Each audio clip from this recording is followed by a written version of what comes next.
Okay, the magic ring or the magic circle is generally how you'll start crochet patterns that are worked in the round. The magic ring is one of the trickiest things to get your head around when you're starting out with crochet. So I'm firstly going to show you how to do a magic ring, but if you're getting really frustrated and finding it hard to master, at the end of this video I'll show you an alternative approach that you can use in place of a magic ring if you really just want to get going with your project. So to do a magic ring, you want to grab the tail of your yarn and then hold it between your thumb and first finger facing down. Then you use your other hand to grab this piece of yarn, so not the tail, but the piece that's still attached to your ball of yarn. Then you're just going to wrap the yarn loosely around your first two fingers, go underneath and then cross it over the top into an X like so. I find it's useful just to hold onto that tail with your thumb, and then you can hold the X in place with your third finger. So on the top I've got an X, on the bottom I've got two strands of yarn, and I'm just holding the tail in place with my thumb. So then you want to go under this section of the X with your crochet hook. We're going to grab this section of yarn here and just catch it in the head of our crochet hook. Then we're just going to pull it through towards our fingernails. Then you just want to push your crochet hook through that loop and twist it so that you're now sitting on top in between your two fingers. Try and keep this a little bit loose if you can, because we're going to pull some yarn through this loop. Then the final step is we want to grab this strand of yarn here. So we want to go under that strand of yarn with our crochet hook. Then we're just going to pull it through the loop that's already on our hook. So I find it's useful just to pull down on your fingers and to pull up on your crochet hook to create a little bit of space. Then just twist your crochet hook to pull that yarn through the loop that's on your hook. And then that's a magic circle. You can just remove your fingers. You'll now have a circle like so that's got one end still attached to your yarn and one tail. So I'll show you that one more time. Yarn tail facing down between your thumb and first finger. Wrap the yarn around your first two fingers underneath over the top into an X. Hold it in place with your third finger.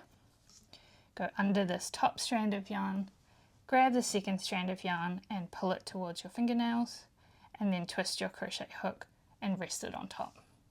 Grab this strand of yarn here and pull that through the loop on your hook.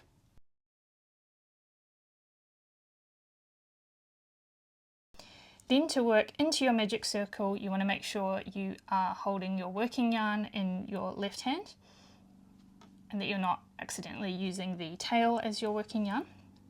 And then you just work into the middle of the magic circle depending on what your pattern said.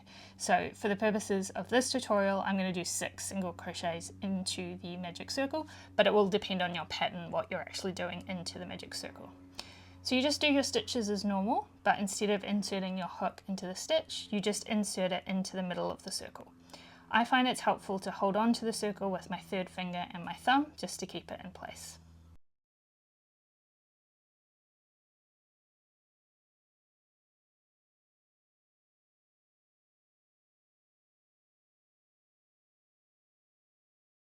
You can work over your tail if you'd like to, or you can leave it loose. It's really up to you.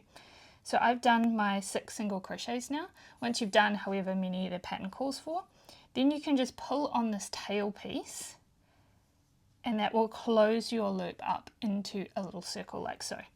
If when you pull your tail nothing happens, it might be that you got your yarn the wrong way around when you're doing the magic circle, in which case just have another go. Then you can just start your next row however the pattern calls for. You may be doing a slip stitch to join if the pattern is done in join rows. Otherwise, if it's continuous rows, you'll just do your next stitch into the first stitch of the round.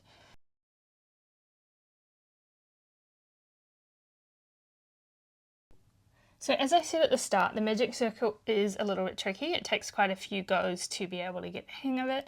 If you're getting really frustrated with the magic circle and you just want to be able to get on with your project, then I would suggest using the chain 4 method instead. Chain 4 method will work in the place of any magic circle. The main thing to know about it is that you won't be able to reduce the size of the gap in the middle of the circle in quite the same way as you will with a magic circle. So to do the chain 4 method, you want to do a slip knot and a starting chain of 4. Go back and have a look at the video on how to do a slip knot and a starting chain if you haven't done that before.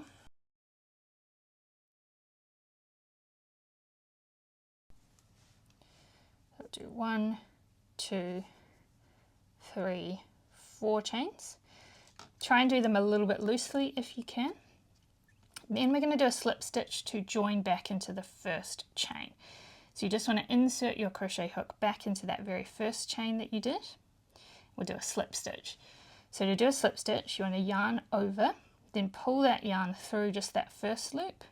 You'll have 2 loops on your hook. Then we're going to pull this yarn through the one that was already on our hook. So just catch that first loop and then align your crochet hook to pull it through the second loop. And that's a slip stitch. And now essentially what we've done is we've created a wee circle. So we can work into the middle of the circle, just like we would work into a magic ring. So the downsides to this approach, one is it's a little bit less easy to see where you're working into as it is with the magic ring, and you can't adjust the size of it. If you want a really tight starting circle, like with no gap in it, then this might not be the best approach. But assuming our starting row is 6 single crochets, then I would just insert my hook right into the middle of that circle to do each of my single crochets.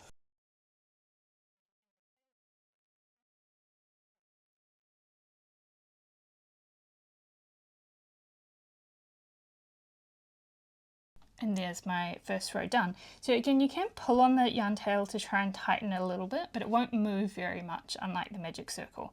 So this is one downside, is this gap that I've got in the middle of my circle. There's no way to reduce that, unlike the magic circle. But in many patterns that doesn't matter, and this is definitely an easier starting step than trying to figure out the magic circle.